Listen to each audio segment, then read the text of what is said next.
Bismillahirrahmanirrahim. Assalamualaikum warahmatullahi wabarakatuh.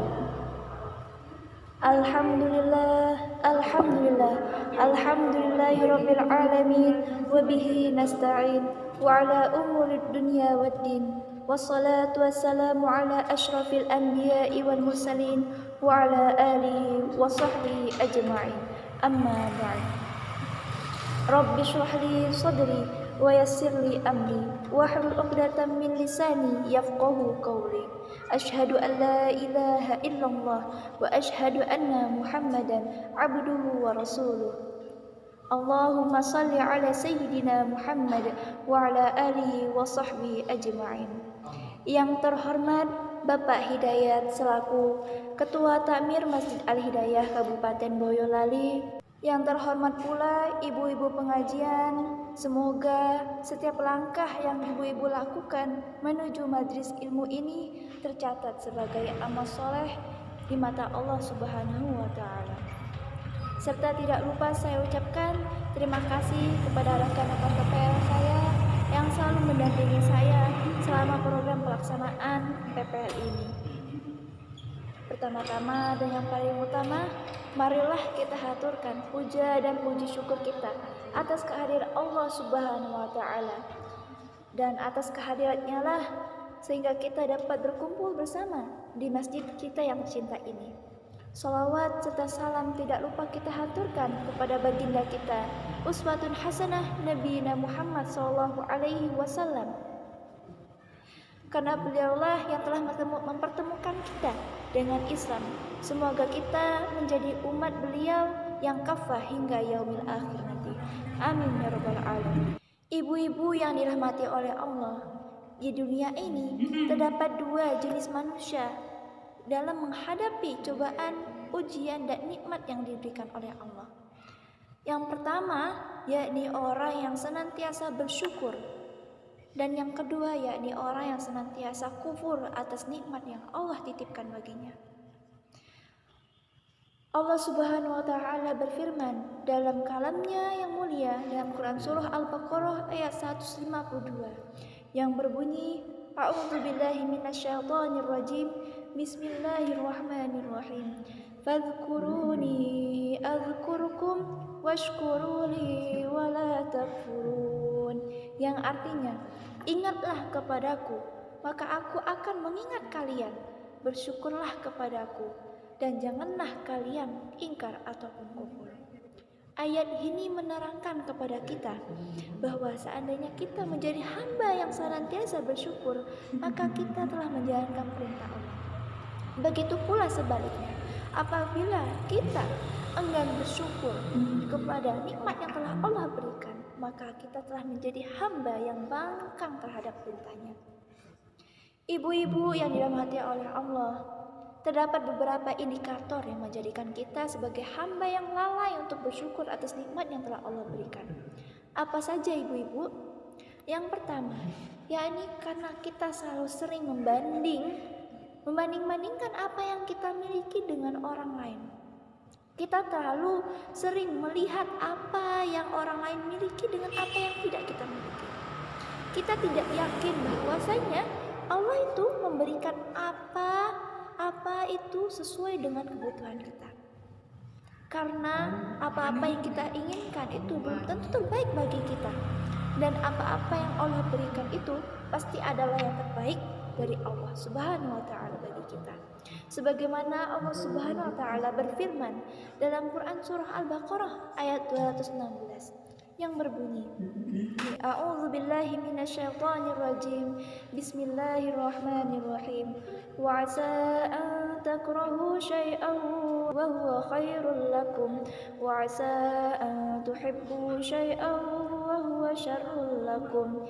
Yang artinya, boleh jadi kamu tidak menyenangi sesuatu padahal itu baik bagimu, dan boleh jadi kamu menyukai sesuatu padahal itu tidak baik bagimu. Nah, atas sifat ini lama-kelamaan kita menjadi seorang hamba yang suuzon, merasa bahwasanya Allah itu tidak adil kepada kita. Kenapa saya miskin sedangkan dia kok orang yang selalu bercukupan, orangnya kaya.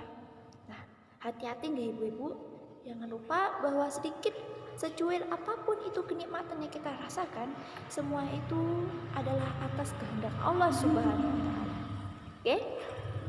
Nah, kemudian yang kedua, indikator selanjutnya yaitu karena kita merasa bahwa apa yang kita miliki itu semata-mata hasil dari jerih payah kita sendiri. Karena aku sudah berusaha susah payah dan aku pantas untuk memperoleh apa yang aku miliki sekarang. Ingat ibu-ibu, bahwasannya apa yang telah kita miliki saat ini semua itu hanyalah titipan dari Allah Subhanahu wa taala. Ada kisah ibu-ibu. Ketika 3 orang hamba Bani Israel, yakni yang pertama orang itu berpenyakit kulit, dan yang kedua yaitu orang yang berpenyakit botak, dan yang ketiga yaitu berpenyakit buta. Dan ketiga hamba ini diuji oleh Allah melalui harta. Tatkala itu Allah Subhanahu wa taala mengutus malaikat untuk menguji ketiga hamba itu. Dan malaikat itu datang ke orang pertama yaitu orang yang berpenyakit kulit dan berkata, "Wahai, apa yang kau inginkan? Apa yang paling kau inginkan?" Lalu ia berkata, "Aku menginginkan kulit yang indah, yang sekiranya orang sekitarku tidak merasa jijik jika melihatku." Lalu diuluslah oleh malaikat kulitnya dan berubahlah kulitnya menjadi kulit yang sangat indah. Dan ditanyakan kepadanya. Dan malaikat bertanya kepadanya, harta apa yang paling kau sukai? Lalu orang itu menjawab, sapi ataupun unta. Dan malaikat pun menjawab. Dan malaikat pun mengabulkan permintaannya dengan seekor unta betina yang sedang bunting, dan didoakan semoga Allah memberkahinya melalui unta ini. Kemudian malaikat menghampiri orang yang kedua, yaitu orang yang berpenyakit botak. Lalu berkata, "Apa sesuatu yang paling kau inginkan?" Ia pun menjawab, "Rambut yang indah dan sehat yang sekiranya orang sekitarku tidak merasa jijik melihatku." Lalu malaikat pun mengusap kepalanya dan terwujudlah keinginannya dengan berupa rambut yang indah. Lalu malaikat pun bertanya, "Kekayaan seperti apa yang paling kau sukai?" Ia pun menjawab, "Sapi ataupun unta." Dan malaikat pun mengabulkan permintaannya dengan memberikan 1 ekor sapi betina yang sedang bunting dan mendoakannya semoga Allah memberikan keberkahan kepadanya melalui unta itu, melalui sapi tersebut. Lalu malaikat pun menghampiri orang yang ketiga, yaitu orang yang buta. Malaikat bertanya, "Sesuatu apa yang paling kau sukai?" Ia pun menjawab, "Jika Allah menghendaki kesempatan bagiku untuk melihat kembali, aku sangat ingin melihat orang-orang yang ada di sekitarku." Kemudian malaikat pun mengusap kepalanya, mengusap matanya, lalu kembalilah penglihatannya. Dan malaikat pun bertanya lagi, "Harta kekayaan seperti apa yang paling kau sukai?" Lalu orang yang buta tersebut menjawab, "Kambing." Lalu diberilah kambing yang sedang bunting dan didoakan semoga Allah melimpahkan keberkahan kepadanya melalui kambing tersebut. Dan dengan titipan-titipan tersebut, baik orang yang berpenyakit kulit maupun botak maupun buta tersebut, dengan ternak yang dititipkan oleh Allah tersebut berkembang biak sehingga mereka menjadi orang yang sangat kaya raya. Dan sejak itulah cobaan mereka mulai diuji. Pertama-tama Allah mengirim malaikat kembali kepada orang yang pertama, yaitu orang yang berpenyakit kulit, dengan menyerupai dirinya ketika masih berpenyakit kulit. Lalu berkata, "Aku adalah seorang musafir yang miskin. Maukah engkau memberikan saya 1 ekor unta, Anda akan mempermudah perjalananku?" Orang itu menjawab, "Saya masih banyak tanggungan." Malaikat pun menjawab, "Bukankah engkau dahulunya orang yang berpenyakit sama seperti saya, lalu engkau ditolong oleh Allah melalui titipan harta ternak kekayaan yang telah kau miliki sekarang ini?" Ia menjawab, "Harta kekayaan ini adalah milik nenek moyang saya. Saya lahir dari keturunan yang terhormat." Maka malaikat menjawab, "Jika engkau dusta, semoga Allah mengembalikan Anda ke keadaan semula." Kemudian malaikat pun menghampiri orang yang kedua, yaitu orang yang berpenyakit botak. Dan kejadian pun sama seperti orang sebelumnya. Malaikat itu ditolak sehingga malaikat pun mendoakan hal yang buruk bagi orang yang botak tersebut. Kemudian malaikat pun menghampiri orang yang terakhir, yaitu orang yang buta, dengan menyerupai dirinya sebelumnya, yaitu dalam keadaan buta juga. dan berkata, "Aku adalah seorang musafir miskin. Maukah engkau memberikan 1 ekor kambingmu agar mempermudahkan perjalananku?" Kemudian orang itu menjawab, "Sungguhnya aku sebelumnya adalah seorang yang buta juga seperti engkau. Silakan pilih sesukamu dan tinggalkanlah sesukamu. Dan tinggalkanlah apa yang tidak engkau sukai. Dan demi Allah, sungguh saya tidak akan membebanimu untuk mengembalikan apa yang telah Allah titipkan ini." Lalu malaikat pun menjawab, "Peganglah kekayaanmu, sungguh kalian sedang diuji oleh Allah, dan Allah telah meridhoimu, wahai fulan, dan Allah telah murka terhadap 2 temanmu sebelumnya."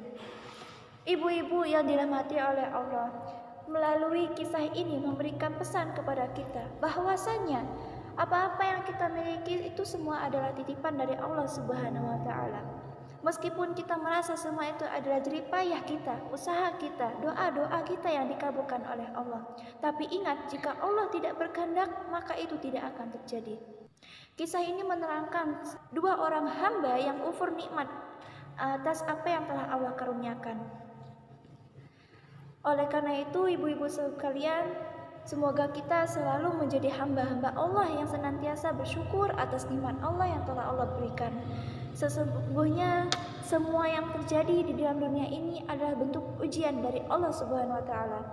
Apakah kita menjadi hamba Allah yang senantiasa bersyukur atau menjadi hamba Allah yang kufur? Bagaimana ibu-ibu sekalian agar kita senantiasa menjadi hamba Allah yang bersyukur? Nah, yang pertama yaitu selalu mengingat Allah dengan lisan. Nah, ibu-ibu sering kan apabila memperoleh kenikmatan dari Allah, kita mengucapkan apa ibu-ibu? Kita mengucapkan alhamdulillahirabbil alamin. Tidak hanya sampai di lisan saja, kita harus mensyukurinya dengan hati, meyakini bahwasanya Allah itu hadir dalam kehidupan kita. Allah itu memberikan nikmatnya kepada kita, bahwasanya Allah itu senantiasa cinta kepada hambanya. Oleh karena itu kita pun harus cinta kepada Allah Subhanahu wa taala. Dan yang ketiga, yaitu senantiasa mengamalkan perintah yang Allah berikan dan menjauhi larangan-larangan yang Allah benci. Yaitu dengan cara seperti apa ibu-ibu? Menjalankan sholat 5 waktu, bersedekah, melaksanakan puasa Ramadan, berzakat, menolong anak yatim, ya. Oleh karena itu, ibu-ibu sekalian, marilah kita senantiasa bersyukur kepada Allah Subhanahu wa taala, karena nikmat Allah itu sangatlah besar, tiada terkira. Sebagaimana Allah telah menjelaskan dalam penggalan Quran surah Ibrahim ayat 7 yang berbunyi, A'udzubillahi minasyaitonirrajim. Bismillahirrahmanirrahim. La in syakartum la azidannakum inna azabi lasyadid. Yang artinya, sesungguhnya jika kamu bersyukur, pasti kami akan menambah nikmatku padamu. Dan jika kamu mengingkari nikmatku, sungguh azabku sangatlah pedih. Na'udzubillahi min dzalik.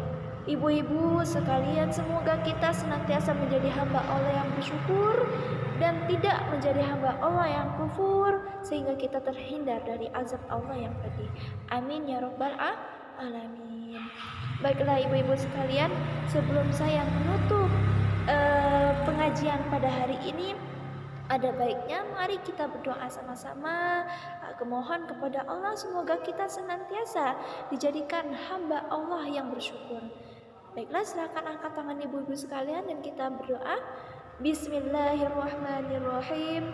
Allahumma a'inna ala dzikrika wa syukrika wa husni ibadatika. Ya Allah, aku mohon pertolonganmu agar aku selalu ingat kepadamu, bersyukur kepadamu, dan beribadah yang baik kepadamu. Amin ya rabbal alamin. Mungkin cukup sekian yang dapat saya sampaikan pada pengajian kali ini. Atas kekurangannya saya mohon maaf, atas kelebihannya sungguh semua itu hanyalah titipan dari Allah Subhanahu wa taala. Karena yang maha sempurna itu hanyalah Allah Subhanahu wa taala. Rubbama iktafaitu huna kalami, syukran katsiran ala ihtimamikum. Asallahu an yubarik lana fi hadzal majlis. Amin ya rabbal alamin. Tsumma assalamu alaikum warahmatullahi wabarakatuh. Matur nuwun ke ibu-ibu.